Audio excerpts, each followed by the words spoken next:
Hey everybody, this is Eve West. Thank you for tuning into my YouTube channel. This channel is dedicated to promoting a book I wrote. It's called Follow. It's an ebook. You can find it on Amazon.com under the Kindles tab.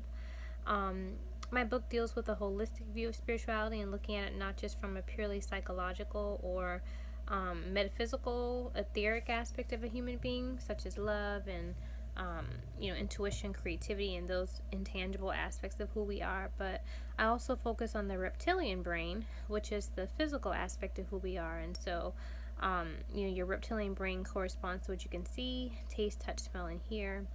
And so I try to fuse the two together, and I talk about the various constructs of the matrix that aim to divide the metaphysical aspect of us from the physical, such as education and religion, media and entertainment, the familial structure, and just the government structure itself.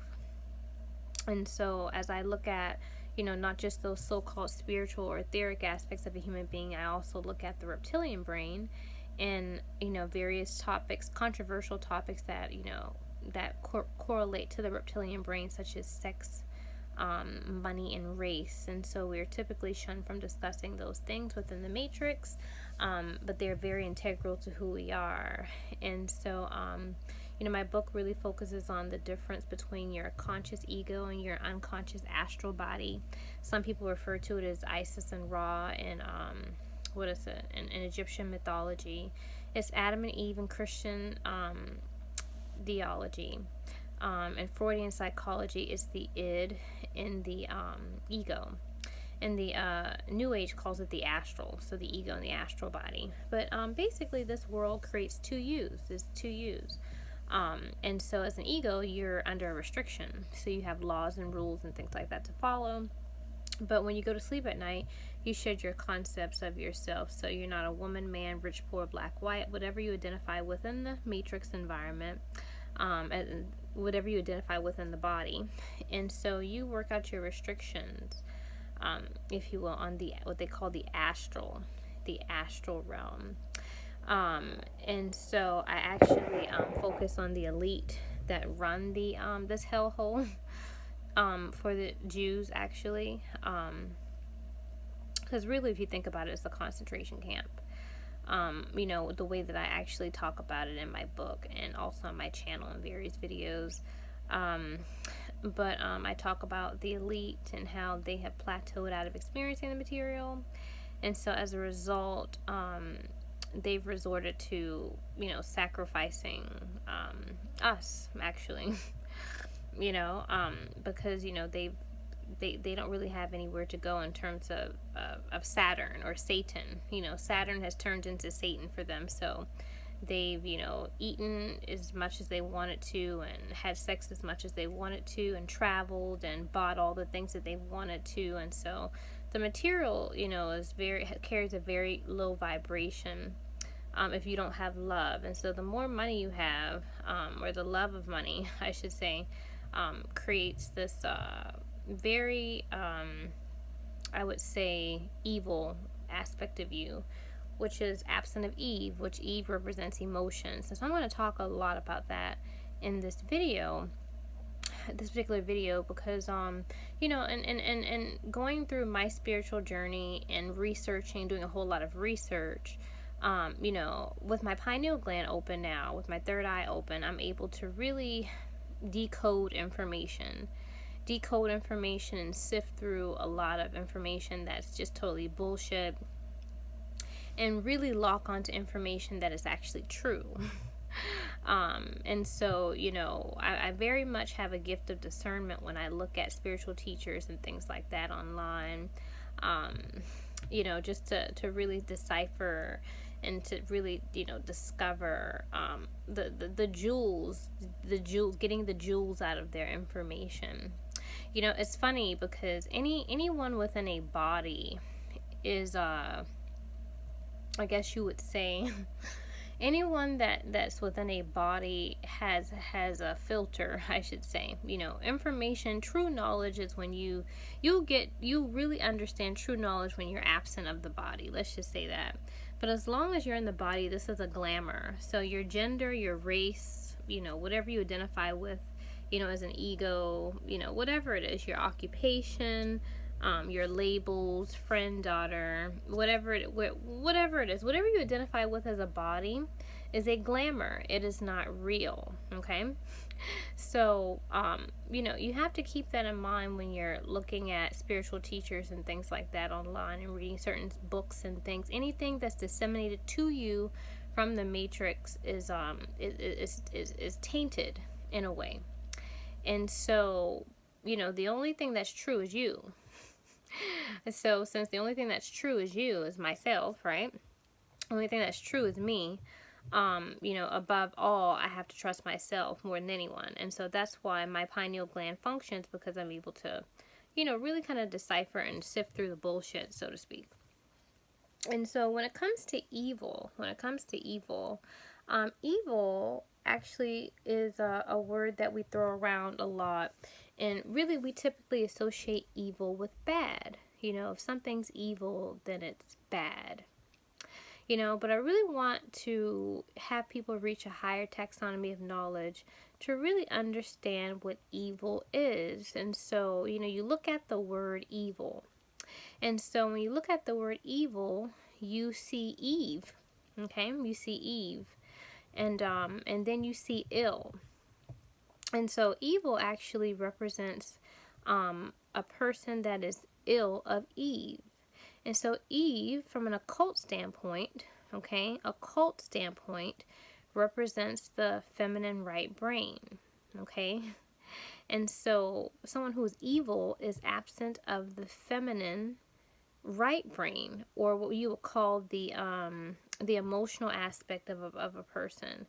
Someone who's evil is, I guess you would say, they're just absent of Eve, the amygdala. The amygdala, I think that's the part of the brain that actually allows you to feel emotions, right? And so that is someone who is evil. And so when you're absent of emotions, then you are bound to be, not a respecter of life, so to speak. And so that can, manifest itself into different tiers. So, some people who are evil or absent of Eve, they may do something very, small, like, I don't know, like cut you off in traffic for no reason and not care. Or, they could, do something like, I don't know, lie on you so they could get a promotion or something like that over you. Or they may even, kill you. Okay?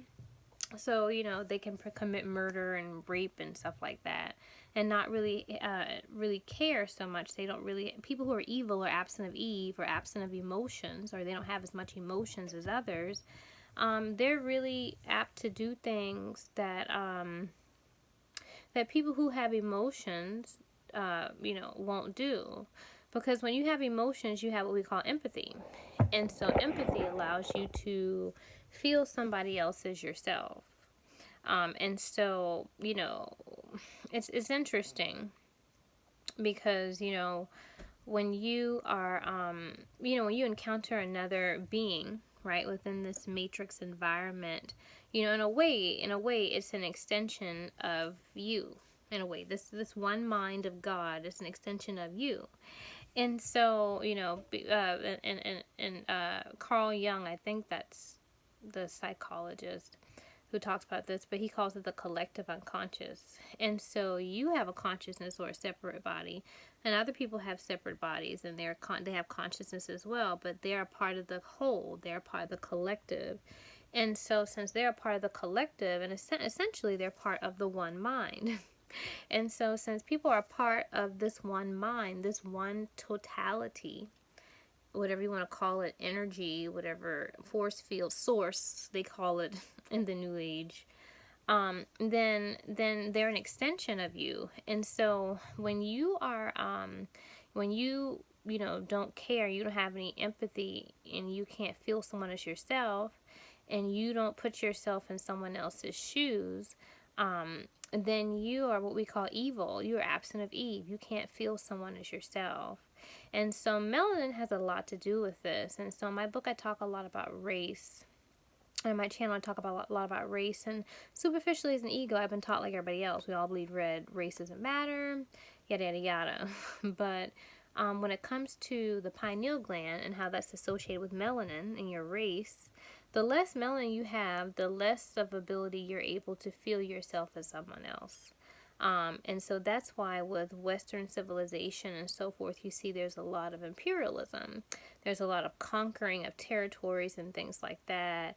And, we see that there's just a lot of raping of the land, if you will. And so, the less melanin you have, the less of a connection you have to the land, the more you're able to, the more you're about taking from it as opposed to replenishing and giving back to it.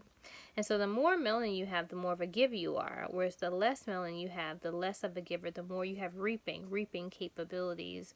And so that's why from a I would say like a like many people, they say they refer to what is it? What do they say? Like the Grim Reaper. Like they talk about the Grim Reaper, and they and they talk about the white man being Satan or whatever the case is. The reason why they, people refer to the white man as Satan, oftentimes in the black community, is because there's polar opposites between white and black people in terms of spirituality. Mundane, superficially, we all do the same things. We, drive the same types of cars, and we, eat at the same type of establishments. We watch the same types of TV shows for the most part. We do the same things. Culturally, there's no difference. When I'm not talking about culturally or superficially at the atomic level, but I'm talking about spiritually. Spiritually, there's a difference, and it has to do with race. It has to do with melanin. And so, the thing is that within this matrix environment, we've been told a whole lot of lies, and we've been told that, race doesn't matter, whatever the case is. But when it comes to empathy, when it comes to feelings and emotions, when it comes to, I would say replenishing the earth and reaping the earth, then those things, melanin in particular, comes into play. And so, I really wanted to, talk about evil and really looking at what evil is. And so, when you associate something with evil, don't really think in terms of good and bad, because that's what we call judgment.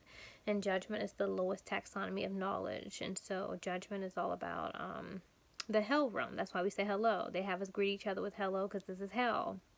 And so this is judgment. Okay, but if you go beyond judgment and you really look into something and you see through something, you'll know that evil is just someone who is absent of Eve, someone who's ill of Eve.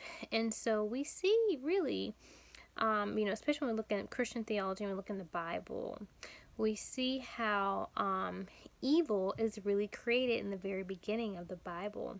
When you look at the first, 4 or 5 books of the Bible, and we see the Lord rescues the people out of Egypt, the Israelites out of Egypt, such as in Exodus, and right on through to Deuteronomy, we see that this Lord, he takes the people out of Egypt, but he doesn't really feed the people. The people are hungry. The people are sick with things like leprosy. He can't heal them. He quarantines them. When they come to him, this Lord, and they say, we're hungry, we're sick, all these different things, he punishes the people for even asking him to heal them, or to feed them and give them water and so forth. And so it kind of goes back to a lot of historical facts about how, Egypt was, Kemet was a place where there was magic, if you will. So Egypt is a place of where civilization kind of started, let's just say that.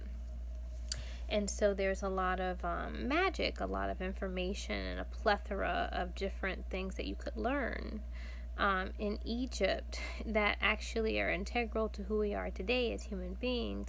But Egypt got infiltrated, and it got infiltrated by the Greeks and the Romans, the Persians, and so forth. And so when that happened, then we see the fall of Egypt. And this kind of correlates a lot to, what is discussed in the Bible. Remember, the Bible cannot be, I guess what you would say, proven as true. And so, there's a lot of fictitious stories and things like that stem from Egyptian mythology, that stem from Greek mythology, and so forth.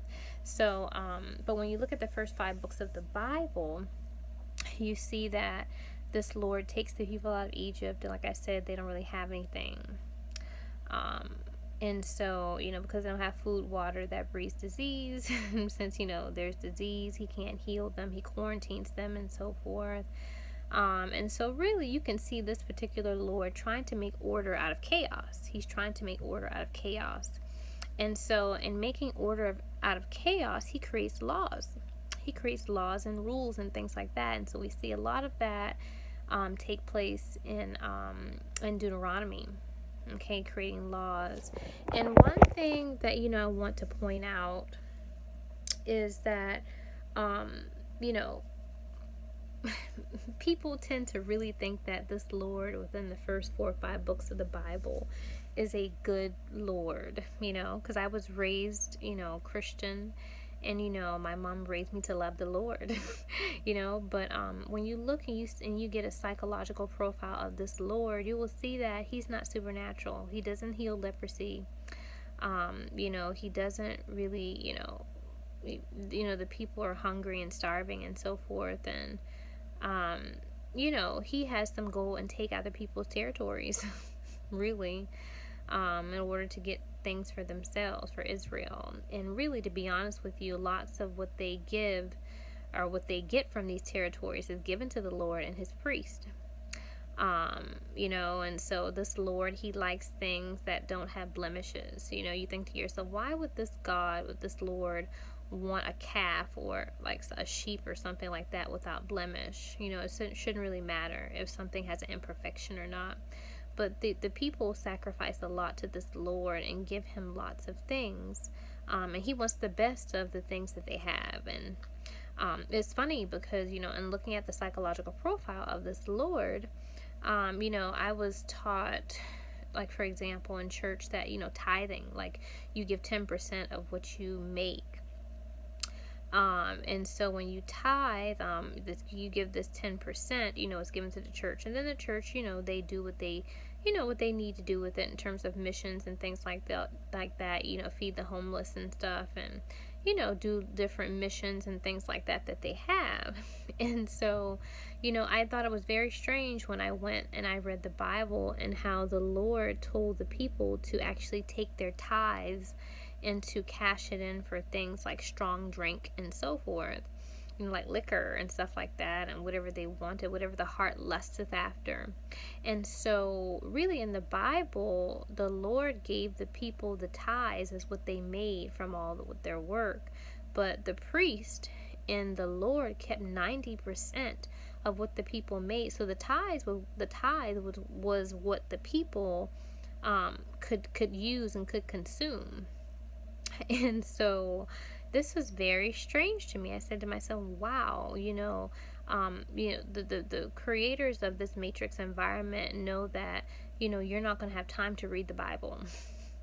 If you have a job, you work a 9 to 5, you have a family, you have children to take care of, you've got ball games to watch on television and shit like that, if you're caught up in the mundane aspect of living, you're not going to really sit down and read the Bible.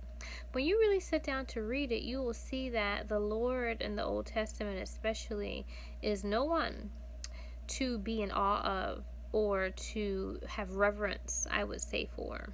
You know what I mean? If you say you're gonna help people and take people out of Egypt, feed them.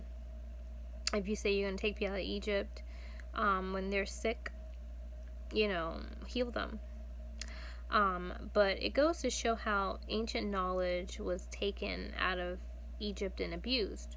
And so that's why when you see in the Bible how, this Lord tells Moses to go to Pharaoh and practice all these various tricks in front of the magicians, and how, Moses can do what the magicians of Egypt can do. So it goes to show that Moses has this knowledge, and so this Lord gives Moses, this priest, one of the first priest, this knowledge, and to take these people out of Egypt. And so the people are like, I remember when I had the fish in Egypt, and we ate the fish freely there. You know what I mean? It's like now we have this manna, and our soul loatheth this, light bread, and so forth. And so it's like the people, went and followed Moses and this Lord and Aaron and so forth. But really, to be honest with you, when they finally left Egypt, they realized that, they didn't have anything. They didn't have anything, and this Lord wasn't going to give them anything. And the inheritance that they got from this Lord was conquering other people's territories. And so they really, spy out people's lands. If this is an inheritance, why do you have to spy out somebody else's land? If you have an inheritance, why do you have to conquer somebody else's territory? That's not an inheritance. If someone tells me you're going to have an inheritance, I'm just expecting someone to give me something. I'm not expecting that person to say, oh, you have an inheritance, but the catch is you have to go to this person's house and you have to take their stuff. That's not an inheritance. That's stealing. That's stealing other people's stuff, other people's territories. And, not being in respecting their beliefs and their things and their gods and so forth. And so that's not right. And so it's funny how, the Bible itself is used in a lot of judicial systems and things like that, where people are brought to justice for things like stealing and trespassing and things like that. But really, when you look at the psychological profile of the Lord in the Old Testament, you will see that that's all he does is steal and, has people murdered and so forth for their stuff, imposing upon other people's territories. So it seems to be a little bit hypocritical to use the Bible in a court of law when you're supposedly against those things.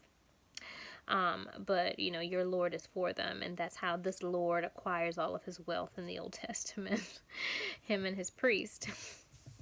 Read it. You'll be very surprised. But anywho, whenever you are, when just going back to the whole story, and going back to the theme of this, which is evil, what is evil about? Evil is being absent of Eve, which is the feminine right brain. And it talks about, in Genesis, how the Creator God separates Adam and Eve. In other words, separates the masculine aspect of a person, which is the astral body, from the feminine aspect, which is the ego, which is the physical body. And so when you're doing this, you are disintegrating the person. You're creating evil. That's what you're creating. You're creating evil. And there's so many contradictions within the Bible that, create this separation and this evil. And people typically tend to not really look at it in this type of way, but it is. Look at my video that talks about the contradictions in the Bible. It's so sad. I was just like, really? And every time I come to people, so-called Christians, and I ask them, why is there a contradiction here? I hear crickets. No one can really sit in my face and have the audacity to sit in my face to really tell me about these things. And so really that goes to show, that there's definitely something wrong, and that this is a problem. When the truth shows up and the jig is up, everyone scurries and runs.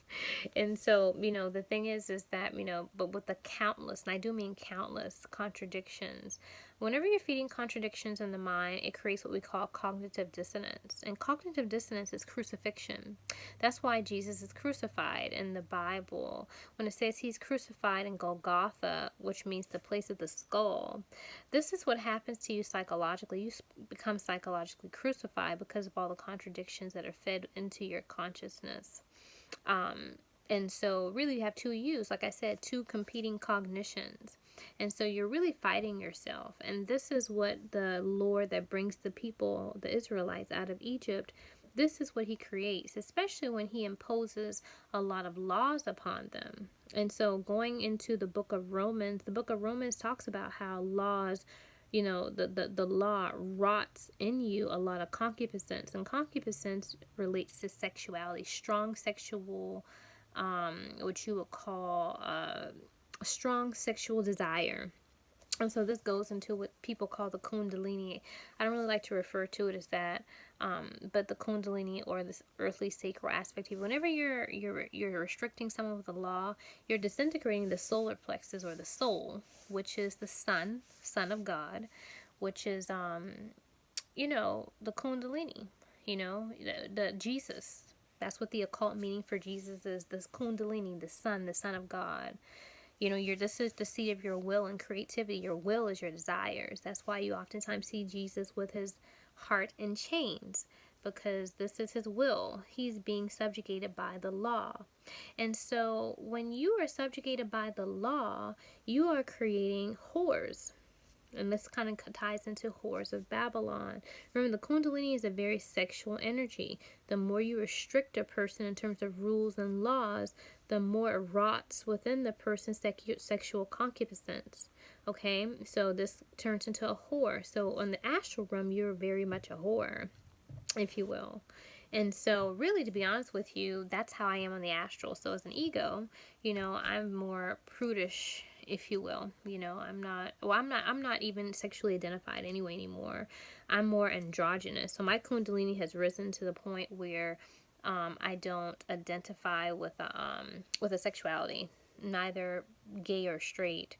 If I were to unite with my soulmate, not my twin flame, because my twin flame is the opposite of myself, but if I were to unite with my soulmate within this incarnation, then I would be able to receive a sexual charge. But as far as to copulate with anyone or what have you, I would be considered what you would say a vegetable. A vegetable, like a child, like children who are, who come into the world. They don't have a desire to copulate because they're not far removed from their spiritual selves. And so children are born holy, although they identify with a penis, having a penis or a vagina. Psychologically, they're both male and female. And so since they're holy, they don't really look to copulate or look to another to find completion. So sexual copulation really is, really when you think about it, past the superficial, is about finding union with the other aspect of yourself, with the masculine aspect of yourself, and to ground yourself through sex. And you can do it with other things, food, drugs, whatever. And so it creates concupiscence. It creates strong sexual desire. It creates a restriction within that solar plexus that creates whores of Babylon. Okay, be a whore. And so, I wanted to read something to you. I wanted to read a passage, some scriptures from Hosea, because, when this Lord brings the people out of Egypt and he imposes a lot of laws and restrictions and things like that, especially we see in Deuteronomy, like Deuteronomy 28, the Lord is saying some crazy things in Deuteronomy 28, saying, if you don't obey my commands, I'll cause all of these curses and vexations and things like that to come upon you. And so this is fear. So this Lord believes in invoking fear into the people. And so whenever someone's invoking fear into you, it's taking you away from your body.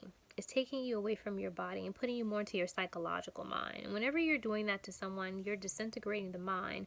You're separating Adam and Eve. Okay? And so you may not really understand that from a superficial standpoint, but fear is all psychological. It's very psychological. It's like, for example, if you go on a roller coaster. If you go on a roller coaster, you're like, oh, you're in fear, even going, getting in line and going on the roller coaster. You know what I mean? And so when you're in the coaster, you know that nothing's going to happen to you, but it's just the idea of it, that something could happen to you, that makes you fearful and makes you scared. And so this is psychological. This makes you psychological. And so when you're psychological like that, you're not really in tune with your with real knowledge or intellect. That's why people have the expression, I was scared out of my wits.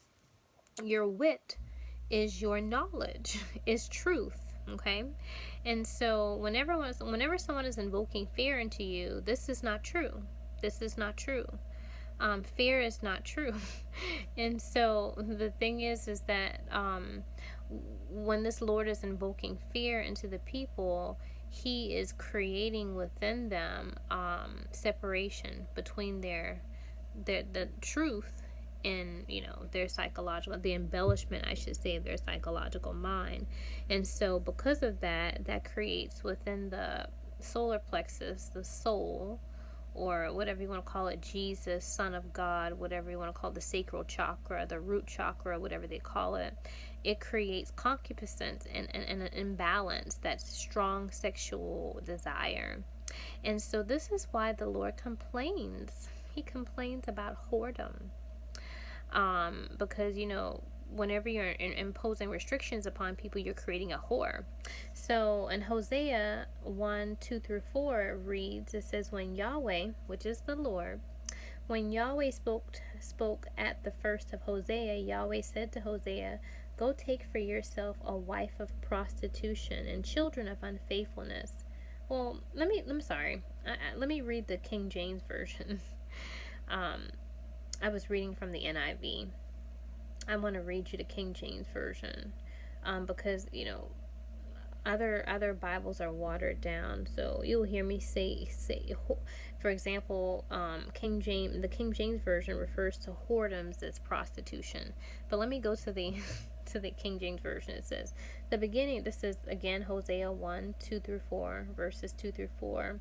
It says, the beginning of the word of the Lord by Hosea. And the Lord said unto Hosea, go take unto thee a wife of whoredoms and children of whoredoms, for the land hath created great whoredoms, departing from the Lord. So he went and took Gomer the daughter of Diblaim, which conceived and bare him a son. And the Lord said unto him, call his name Jezreel, for yet a little while, and I will avenge the blood of Jezreel upon the house of Jehu, and will cause to cease the kingdom of the house of Israel. And it shall come to pass at that day that I will break the bow of Israel in the valley of Jezreel.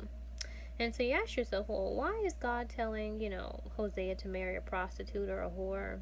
And why is he using the children of this prostitute or whore, such as Jezreel, to destroy the house of Israel, or destroy Israel? So, these are questions that I'm sure when I bring them to certain clergy and churches and so forth, that they're going to gag. They're really going to gag off of this. Really. But,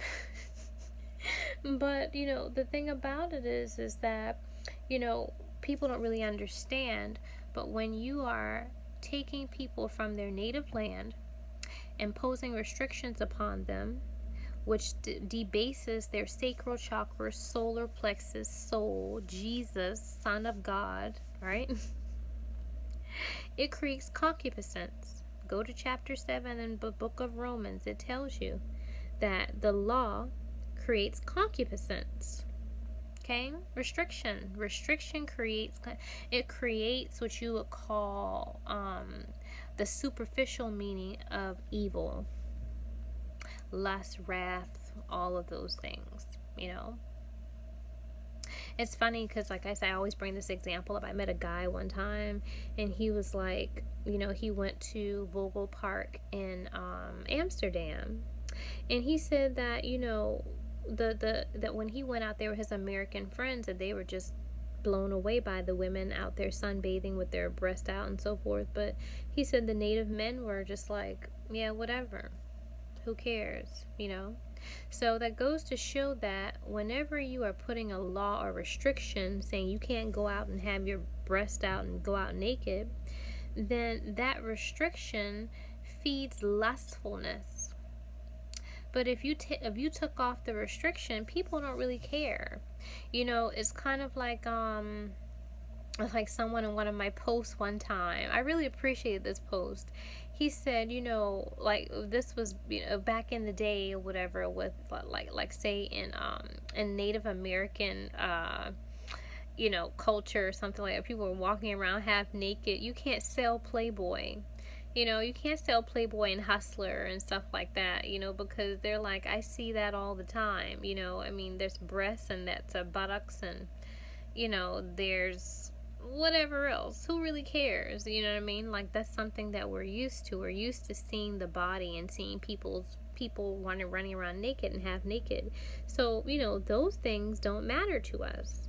And so it's only when you make something a law, make something a restriction, make something taboo, that it becomes like, oh, I really have to have that. I really covet that. I really want that, or what have you. And so, I really got into researching things like Leviathan, and how Leviathan is considered to be a monster, a sea monster, and how that correlates to the Levites, because the Levites in the Bible are like this auxiliary group of the Israelites. They don't have any, I guess you would say, right to the inheritance, but the Levites are like the priests. They do the Lord's bidding, so to speak. And so the Lord, I suppose pretty much no, the people take care of the Levites, but, the Lord makes sure that the Levites, gets what they're due, or what have you. But they're not the same as the rest of the people, the rest of the tribes of Israel. And so, the Levites, they are the priests. They work for the Lord, and so they're the ones who impose the laws, or judge you by the law, and so forth. And so it goes to show that, the law is what restricts you. Leviathan is what is created when you are restricted by the law. It creates a monster. It creates a monster. And so, in reading Hosea chapter 1, verses 2 through 4, it goes to show that these people have resorted to whoredoms because they're trying to find connection to their body. You can't impose restrictions and laws and things like that upon people and expect them to not try to, in a psychological and physical way, to connect to their body. You can't judge somebody for being a whore when you made them a whore. You look insane and crazy, and you look stupid. You look stupid. You create whores. When you restrict people, and you tell them that you can't sunbathe in the park with your tits out, guess what? When someone comes up and they see people with their tits out, they're like, oh my gosh, wow, they lust after that. Why? You lust after it because you imposed a restriction, a law. And you want to blame someone for being a whore. You want to blame someone for resorting to whoredoms. And so it really paints a picture, a psychological profile of this Lord in the Old Testament as he does not know the law, the real law. He does not know what the Egyptians knew. The Egyptians knew this. The Egyptians knew that you had to have some balance within your society. I'm sure, the Egyptians, I'm not saying that the Egyptians were wonderful in how, the people weren't, didn't work or whatever, didn't have some type of servitude. I'm not saying that. But the people were more at liberty to do the things that they, wanted to do, and to have their valuables and things like that. This Lord strips them of their valuables. And they give them to Moses and Aaron and the priests and so forth. And Aaron and his sons are decked out and stuff like that. But what about the people? They got leprosy and all these things. They don't have food. Come on now. Read this. I want someone to comment and explain these things to me. This is the Lord that I was raised to, believe was so wonderful. Yeah. So, the thing is that, when you see that the Lord is telling in this book right here of Hosea, telling Hosea to resort to finding a wife of prostitution or whoredoms, and to have children of whoredoms or prostitution, or unfaithfulness, is really, this is not what I grew up, being taught in the church. This is not a scripture you're going to go to church and find. They're not going to say, turn to Hosea chapter 1, verses 2 through 4. They're not going to talk about this. I promise you. Okay? But then another thing too is that they're not going to actually explore the contradictions in the Bible about certain things. So I just read you how the Lord said, for Hosea to find this a hoe. All right. So Hosea, go find you a hoe to marry and have hoe kids, basically. But Hebrews 13 chapter 13 verse 4 says, marriage is honorable in all, and the bed undefiled, but whoremongers and adulterers God will judge. That's a contradiction. Let me read it again. Marriage is honorable in all, and the bed undefiled, but whoremongers and adulterers God will judge. You just said in Hosea chapter 1 verses 2 through 4 for Hosea to go find a wife of whoredoms. Now this is even a stark contrast to Hosea 4:14. Okay, so in Hebrews 13:4 just said that the Lord is going to judge adulterers and whoremongers. Marriage is honorable. That's what it says. But in Hosea 4:14 it reads, I will not punish your daughters when they commit whoredom, nor your spouses when they commit adultery, for themselves are separated with whores, and they sacrifice with harlots. Therefore the people that doth not understand shall fall. So you're saying I'm not going to punish your daughters for being whores or prostitutes or what have you. But you said right here in Hebrews that, you know what? Whoremongers and adulterers God will judge. That's a contradiction. This is what the preacher at the church is not going to point out to you. And the preacher is not going to tell you what I've told you. Oh no. The preacher is not going to tell you that when you're imposing laws upon people, you're restricting their soul, their solar plexus, the Son of God, their heart, the desire, which is the solar plexus, is the seat of your will and your creativity, what you want to do. What you want to do is restricted. That creates concupiscence. Go to the book of Romans. It reflects this. It tells you that in chapter 7 of Romans, how the law creates concupiscence, strong sexual desire. So why is the Lord right here judging concupiscence, strong sexual desire, what you would call whoredoms or prostitutions and so forth, when he was the one who actually imposed these laws? Going back to Deuteronomy 28. Does he have a right to judge people for being prostitutes? And tell them that they're whores and they resorted to whoredom and so forth? I'm sorry. It's just funny, but it's not. You know what I mean? It's not. It's actually sick and it's sad. It's sick and it's sad. That, judgments are being imposed. And so it really goes to show that this Lord in the Old Testament is a judger. And when you are a judger, you are not a God. Gods do not judge, especially illusions. You know what I mean?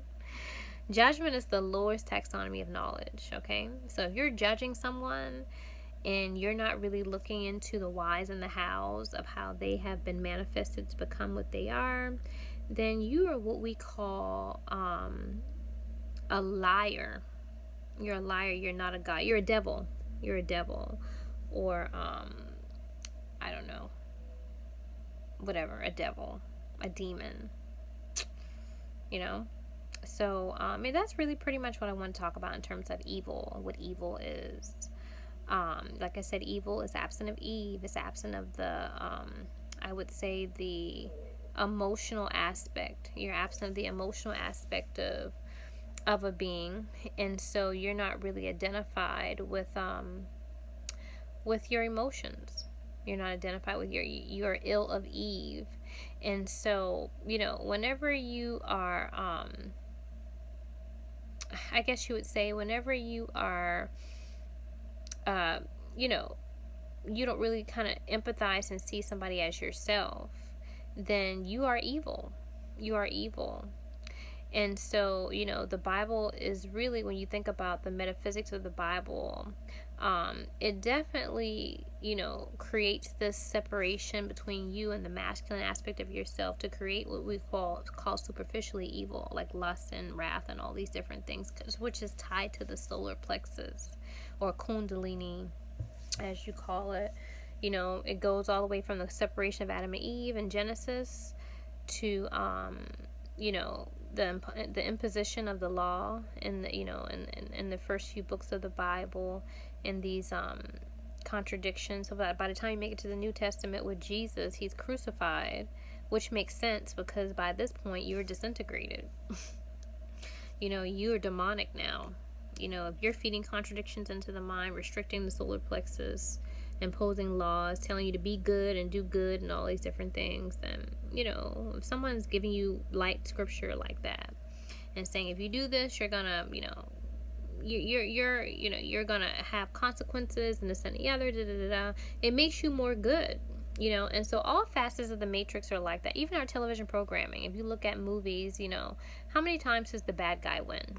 It's always good wins over evil, right? And so the thing about it is that is what we call psychological circumcision, because we're not embracing those aspects of ourselves. That is the debased, imbalanced kundalini solar plexus, whatever you want to call it. We're not, it's like saying, oh, be happy all the time, but it's not okay to be depressed. Why not? They're like, take medication for your depression. Well, if I take medication for my depression and my medication runs out, guess what? My depression is still there. So it's best to pluck your depression at the root as opposed to covering it up. And so everything here in the Matrix is about covering it up, about glamour. Covering it up, cover it up. Just take this medication, look at these TV shows, go get your nails done, whatever the case is. Don't look at it. Don't look at this right here. You just go ahead and pretend like everything is all right when everything is not. And so this is what, not only does biblical, monotheistic religion teach us to circumcise ourselves and to focus on the good and the spiritual, etheric aspect of ourselves, but all contracts of the matrix are designed to do that and prevent you from, actually, letting out all of the so-called quote-unquote bad aspects of you. So everything is love, not just the good, but the bad and the ugly is love. When you look at it from an esoteric point of view. So guys, that's going to do it for me for what is evil. And I look forward to seeing your comments about this video. And also looking at the different spin, that I put on evil, not looking at it in terms of judgment, good and bad, but look at it in terms of, being ill of feelings and emotions that, help you to be connected to other people and see other people as yourself. And to, to really see in the Bible how, there's an evolution of consciousness to where you can see how evil is created from separation with Adam and Eve, and disintegration with the imposition of the law and what the law does to you.